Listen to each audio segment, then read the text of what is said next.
This video is for entertainment purposes only. This story is not based upon facts, and all characters are fictional. Welcome. How nice of you to stop by for a visit. I've been expecting you.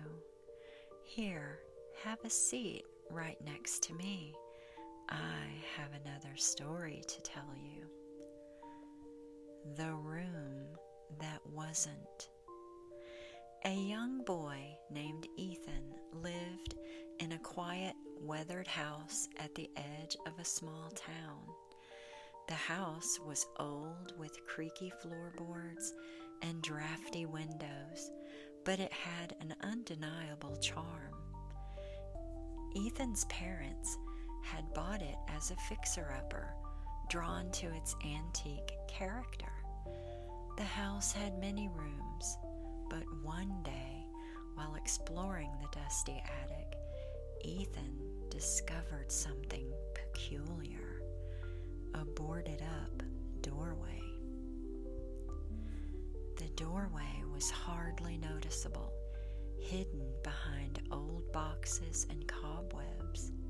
Still, once Ethan's eyes locked upon it, he was unable to ignore the feeling that it didn't belong there. The wood used to seal the door differed from the rest of the house. It was newer, as if someone had taken great care to seal off whatever lay beyond it. Curiosity piqued, Ethan decided to investigate. That night, after his parents had gone to bed, Ethan crept up to the attic with a flashlight and a crowbar he had found in the garage. His heart pounded in his chest as he pried at the boards, the wood groaning in protest before finally giving way. He pushed the door open, revealing a room that had, until now, remained hidden for years. Once Ethan stepped inside, he was immediately struck by the sight before him. The room, idyllic, was immaculate, untouched by time. It was a little girl's room, furnished in delicate white French country pieces, a canopy bed with soft lace curtains, a vanity with porcelain basin, and a small wardrobe. The furniture was beautiful, almost ethereal, as if someone had plucked it right from a storybook. But what caught Ethan's attention the most were the dolls. Dozens of porcelain dolls sat neatly arranged on shelves along the walls. Each one, wearing fine clothing, had intricate details on its face and glassy eyes that seemed to follow Ethan as he moved around the room. The air was thick with the scent of lavender, and the silence was almost oppressive. Ethan approached the bed, noticing a small dusty diary on the pillow. He picked it up and began to read. The diary belonged to a girl named Eliza, who had lived in the house many years ago. The entries were cheerful at first, filled with stories of tea parties and playing with her beloved dolls, but as Ethan read further, the tone of the diary changed. Eliza began writing about strange occurrences, her dolls moving independently, whispers in the night, and an ever-growing sense of fear. She wrote about a shadow that would appear in her room, hovering over her bed as she slept, and how the dolls' expressions seemed to change, becoming more sinister, more lifelike. The final entry was short, scrawled hastily across the page. "They want me to stay. I'm scared. I don't want to play anymore." Ethan's hands trembled as he closed the diary. Though there were no windows in the room, he felt a cold breeze. The flashlight flickered, casting eerie shadows upon the walls. Then, out of the corner of his eye, he saw something that made his blood run cold. A doll, one of the larger ones, had turned its head. Frozen in place, Ethan watched in horror as the doll slowly rose to its feet, its glassy eyes fixed upon him.